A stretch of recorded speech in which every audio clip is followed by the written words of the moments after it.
Ladies and gentlemen, this contest is in the flyweight division, scheduled for 3 5-minute rounds. Introducing first, out of the blue corner, this man walks in with a record, 12 wins, 8 losses. He's a mixed martial artist. He weighed in 125.8 pounds, fighting out of Orlando, Florida. Here is Cleveland Baby Beast Mode, McLean. And across the cage, out of the red corner, this man walks in with a record, 6 wins, 2 losses. He's an expert in jiu-jitsu, weighed in 126 pounds, fighting out of Rio de Janeiro, Brazil. Here is Victor Pasoca Diaz. And the third man in the cage, Russ Greenberg.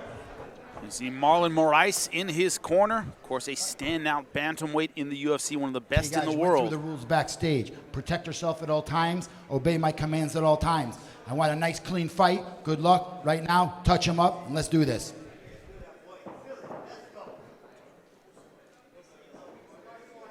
What are the keys to victory, Shorty? Diaz needs to push him to the fence. If he wants to get that takedown, he needs to solidify it. But McLean needs a circle, and if he gets taken down, don't wait on the bottom. You need to move. And there it is, Diaz in the white and blue trunks. Cleveland McLean in the black trunks with the red writing. And he is starting out kicking, no fear against the jiu-jitsu specialist. And he was telling me he's going to wait for Diaz to be able to come in, and when he shoots or takes a bad shot, that's when he's going to throw that big uppercut, that big right hand, that one-shot KO. One important quality to have is you have to have the power to make a grappler hesitate. Chuck Liddell, I think the best example of that. He threw power punchers, and grapplers are just hesitant to come in, hesitant to drop their heads. Well, they have to know that they're going to take shots, and the bad thing is the wrestlers or grapplers usually have a bigger advantage because the kickboxers are just a little timid to throw these strikes, but when you start to open up, now the grappler becomes, oh my God, I might get hit in the face. Oh, I can't do this as much. And now they start taking bad shots. And Cleveland McLean cracked him with a good right hand. Little surprising. No fear, throwing a lot of kicks. Beautiful inside hook. See the swelling around the left eye of Diaz from that right hand. And again, a very technical fight to start. No one's, overdoing anything right now. One big strike here and there, but it's all inside game. Leaping body shot going after the liver. Cleveland McLean throwing the left hook to the body. Diaz might take a shot here. Again, he's pushing him back to the fence. If you're Cleveland McLean, that's not where you want to be, is backed up against the fence. You want to have that room to angle and move, has very good footwork. Talk about the size disparity. Diaz much bigger in there. Oh, nice left hook. And immediately, right when he takes that shot, his hands go up. Knowing he made that small mistake, and now he's doing that adjustment. Oh, beautiful right hand. And again, McLean is just picking his shots now. Very sneaky with that right hand. Diaz not letting his hands fall, but he's finding the way to get that shot in. But he needs to make sure that he's circling the entire time and not getting too comfortable with the strikes to where he stands up after and Diaz takes that shot. What do they say in the gym? Don't admire your work. If you haven't had a coach yell that at you, you haven't trained a whole lot. I do it all the time. They say head movement. I was like, what for? I want a challenge in a fight. Let's have some fun. But now the fight is on the fence. This is where Diaz wanted to be. That's where you want an explosive fighter, especially when right now he's throwing very accurate right hands. Take that energy away from him. Look at the body lock there. But the one thing he's doing really well, McLean, is he knows the body lock is on. Okay, cool. Now let's manipulate the head the entire time and make it harder for you to take me down, make you use more energy, even if you do get me down to the ground just like that. But we see immediately he's taking it back. Renzo Gracie, a big fan of that takedown. Leg through and straighten it. The good thing is McLean has him against the fence, and he's putting all the pressure and weight on him. Diaz won't be able to do many submissions from here because the hands are around the waist. McLean is just a little bit too high. That's what we call being low in the ride. He's a little too low around the hips. And look for McLean to find the right moment to spin. And he's trying it now, and that's the good thing about pressuring someone. But again, Diaz has very, very solid jiu-jitsu, knowing that he's going to try to circle, so he's trying to manipulate it and still stay on the back. But he needs to get his back off the fence. There are a million little battles taking place on the floor right now. If you've never done jiu-jitsu, you don't know that, but it's hand placement, movement, hip placement. And you see that foot right there elevating that bottom leg, so McLean won't be able to turn all the way. Again, lifting that leg from a different angle now. McLean trying to stay high and keep Diaz up against the fence where he doesn't really have room to move and advance this position. Those elbows don't feel good either. Those aren't fun. And you see slowly turning. He's going to be able to get on top, but I would just say try to get up, try to get away. You don't want to stay on the ground, but he's throwing strikes. Those are vicious. And the referee's right on it. The referee is right on it, making sure those are not illegal elbows. Good job scrambling back to his feet, but in single leg position is Victor Diaz.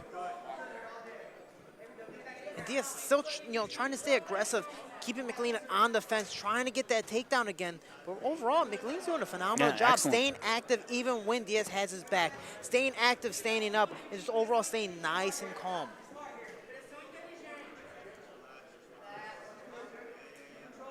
And even though he's not able to put not able to get the takedown, not able to put a lot of weight on McLean right now, he's in that clinch wearing down an explosive guy, maybe taking some of the energy out of him for round 2, because I thought he was doing very well with the strikes in round 1, Shorty. Yeah, but the hardest part, even for grapplers, being able to hold that clinch as well, trying to hold that gable grip, and you're taking shots sometimes, so being able to hold on and push the pace, maybe your shoulders are going to be fatigued after the first round. Got away with a corner grab at the end there. Diaz's corner very vocal about that. But Cleveland McLean able to scramble on the ground, dangerous position for a second, a great jiu-jitsu fighter on his back. And McLean able to see round 2, that's important. And overall, that was still a back and forth battle. Again, the first half of the fight, McLean dominating the stand-up, but then the second half, Diaz being able to get the takedown and stay on the back majority of the round. So how do you score that? There was more damage in the stand-up, but again, it's a dominant position, back control when you're on bottom. And there's the stand-up you're talking about. Cleveland McLean, very accurate with his strikes, putting everything behind the leg kick and sneaky right hands that found a home a lot. And he was mixing it up, not just throwing the boxing, but throwing kickboxing, throwing those vicious leg kicks, and then mixing up to the hook, mixing up with the right hand, and being able to move the whole time.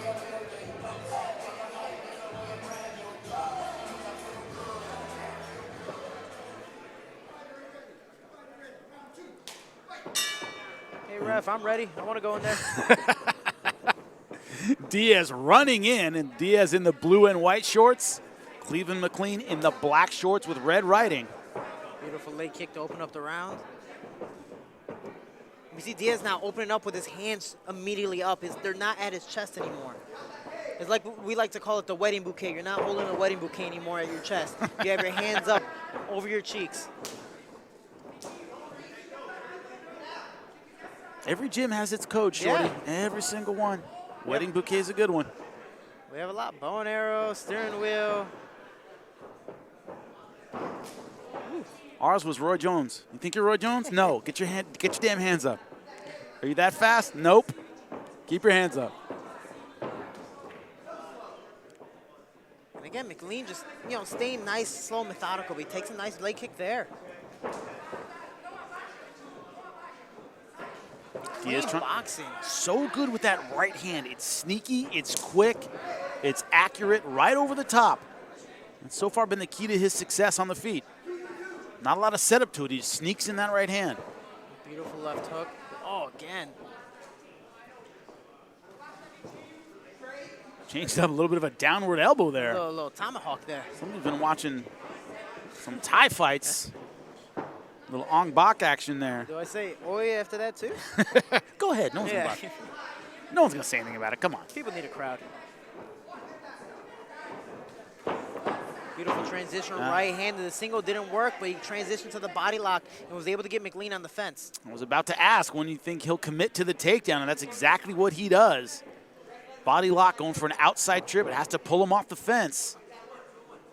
Once again, McLean under duress turns his back a bit, and that opens up that trip. Got away with a fence grab again. Wouldn't surprise me if he loses a point with another one of those. And that's the bad thing is that sometimes you feel comfortable giving up your back like that, And because you have more balance, the only problem is you put yourself in more danger when you have a guy like this. Diaz on your back, ready to hop up, ready to be a leech, and you're going to have to carry his weight. Yeah, you feel good carrying his weight because you're, I'm strong. But then after that round ends, oh, man, my legs are tired. Speaking of leg strength, he is managing to stay upright, even though Diaz doing everything he can to bring him down. You see the right leg looped around the leg of McLean. And that's a great job by McLean, where he's getting tripped every single time, but he's still finding a way to balance himself and keep himself on the feet.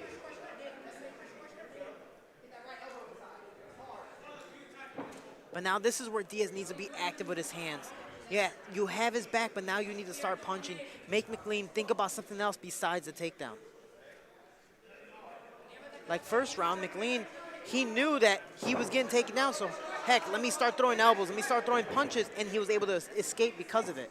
Now he's dragging him into his lap. Diaz one hook in.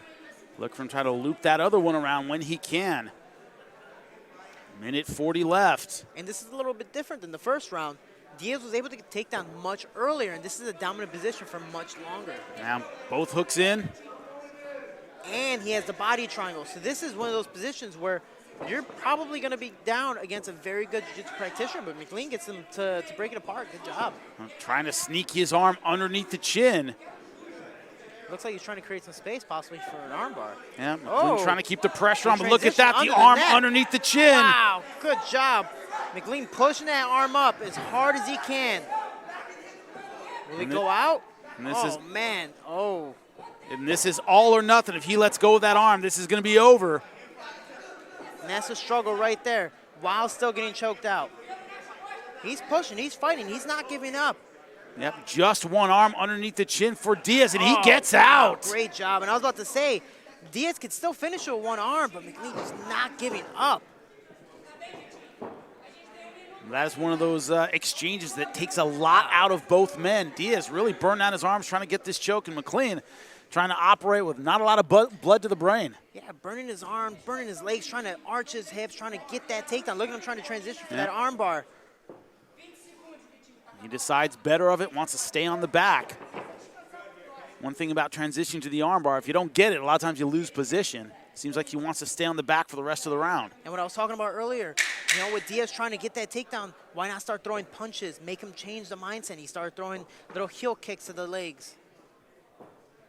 And Diaz, just like round one, will end the fight on the back of McLean.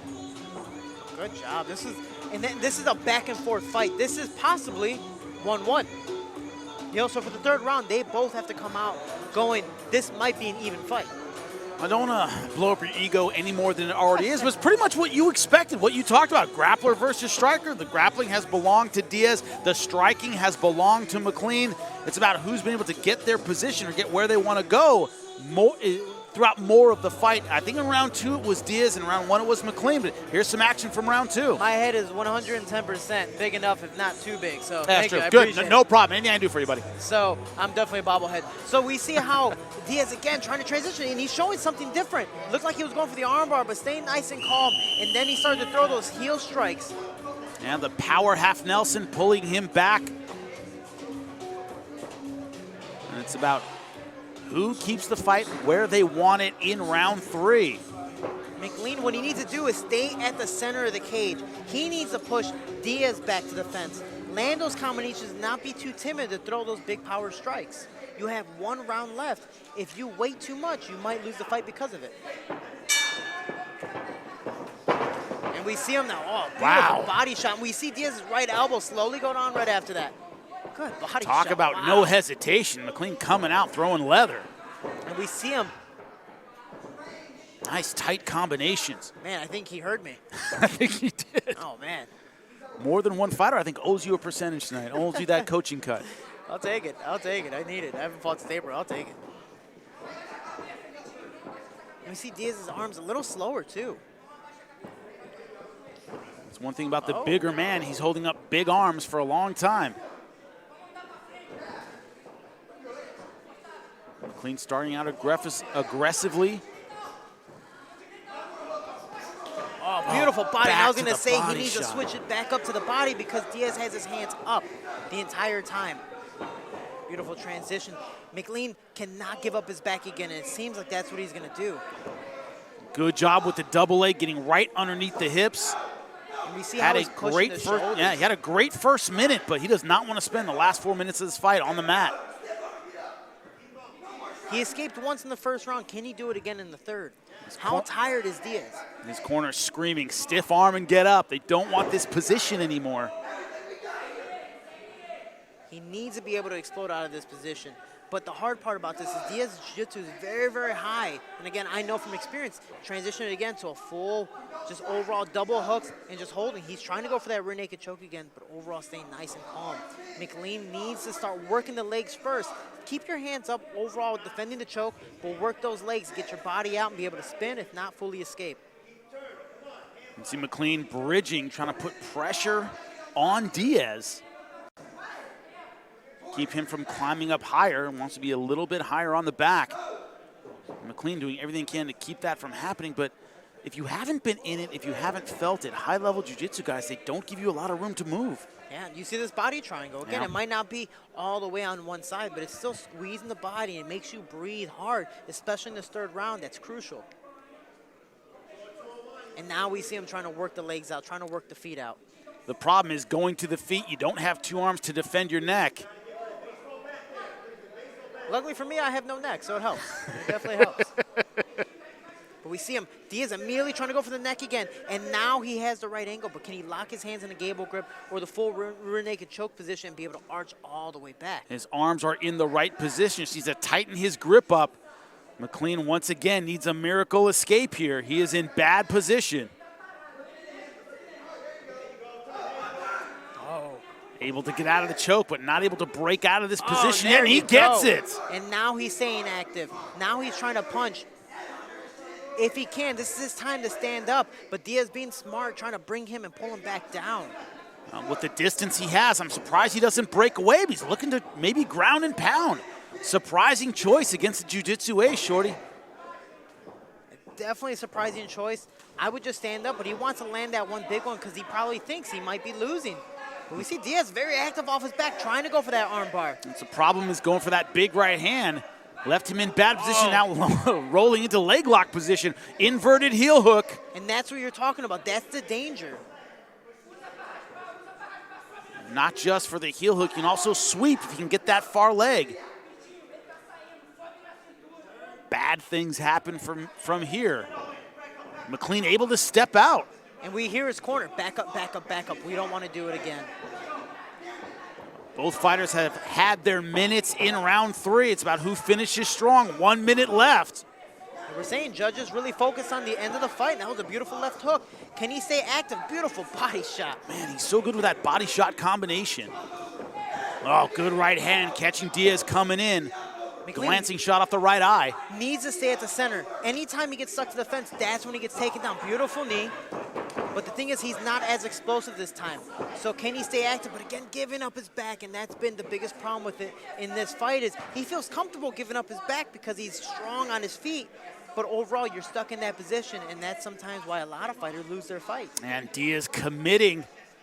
Only one hook in, but you see his body all the way on the back of Cleveland McLean. And the good thing for Diaz is all he has to do is keep an underhook, at least one, and just stay solid on top and finish this round off on the back. You know, that's the difficult part. One thing I do not want to be in this sport is a judge. Very back and forth fight. A lot of success by McLean on the feet, but Diaz getting great work done on the mat. Almost finished him with the rear naked choke multiple times. This is going to be a close one, hard one to score, Shorty. That was a phenomenal fight because both of them showed what they're great at. One was better in the stand-up, one was great on the ground. So it depends on what the judges, what floats their boat, what's something that they score more. But very, very close, very, very competitive. Both fighters respecting each other a lot.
All right, ladies and gentlemen, after 3 rounds of action, we go to our judges' scorecards. And they scored it 29-28 Diaz, 29-28 McLean, and 29-28 for your winner. By way of split decision, Victor Diaz!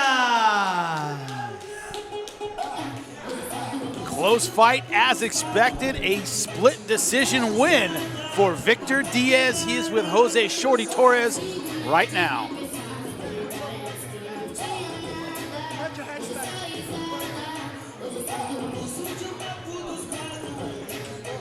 And I'm here with your winner, Victor Diaz. You had such a hard fight. You knew he was a powerful striker. How do you feel once you got him down to the ground? Luta muito dura, você sabia que era um striker bom, você conseguiu botar ele pro chão. Como é que se sentiu nesse momento?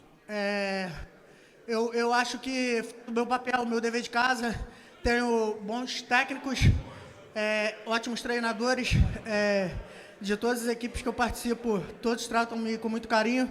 Queria agradecer a toda a equipe da ATT que me recebeu, a equipe da TFT que também treinei lá, mas em especial dedicar essa vitória ao meu coach, meu professor Anderson França, que me recebeu 4 meses na casa dele. Essa vitória é para você. Guarda não vai descer. I did my homework. I have a good team in ATT and TFT. I want to dedicate this victory to my master. I spent 2 months at his house, Anderson França. Thank you very much. In that third round, the first and second round were extremely close. The first round might have gone to McLean. The second round to you. How do you feel going into that third round, thinking, did you have to push the pace? Primeiro round, segundo round foi muito apertado. Primeiro round pode ter dado para o seu oponente. Segundo round pode ter dado para você. Como se sentiu indo para o terceiro round? Eu acho que o primeiro round sim foi apertado, mas o segundo round eu acho que eu fui bem contundente, cheguei quase a finalizar ele, ganhei claramente o segundo, o terceiro também fiquei nas costas, cheguei em quase finalizar, então acho que eu mereci essa luta. Parabenizar o meu oponente, sabia que ele era um cara difícil, tem todo o meu respeito, e queria parabenizar também aos managers do evento por me recepcionar com muito carinho. The first round, yeah, it was a tight round. Second round, I almost submitted him. Third round, I dominated. So I think they deserved the victory. But all respect to McLean, he's a really tough fighter. I also want to congratulate the organizers of the Titans event. Overall, I know you took a little damage, but with everyone being recycled to come back in as soon as possible, how fast do you want to get back in here? Você se machucou um cadinho, nada demais. O quanto rápido que você vai voltar aqui? Olha, eu espero voltar o mais breve possível e queria dizer ao Lex, cadê o Lex, meu amigo? Lex. Everybody's calling you out, Lex. Você tem um novo campeão aqui no 125, eu acho. Eu acho que eu mereço essa oportunidade, venci um atleta duro, competente e já tive a oportunidade de lutar com outros caras. Eu acho que eu representaria muito bem o seu show. Se você quiser, estarei pronto. Yeah, hey Lex, tell you what. I'm your new flyweight champion. Just give me the opportunity, I'll go and get it. Lex, people like you. They're calling you out today, and he's holding the belt over there. But here's your winner. Congratulations, Victor Diaz. 1 minute. Sanli, eu fiquei 4 meses longe de você, longe da minha família, e eu queria dizer que cada segundo sem você é muito tempo para mim, e eu queria saber se você quer passar o resto da sua vida do meu lado, porque eu quero passar o resto da minha vida do seu lado. Eu te amo. Sanli is his fiancée. He spent 4 months away from her. He wants to know if she'll marry him. Oh, we're doing different call-outs today. Well, fingers crossed for you. Congratulations, your winner, Victor Diaz.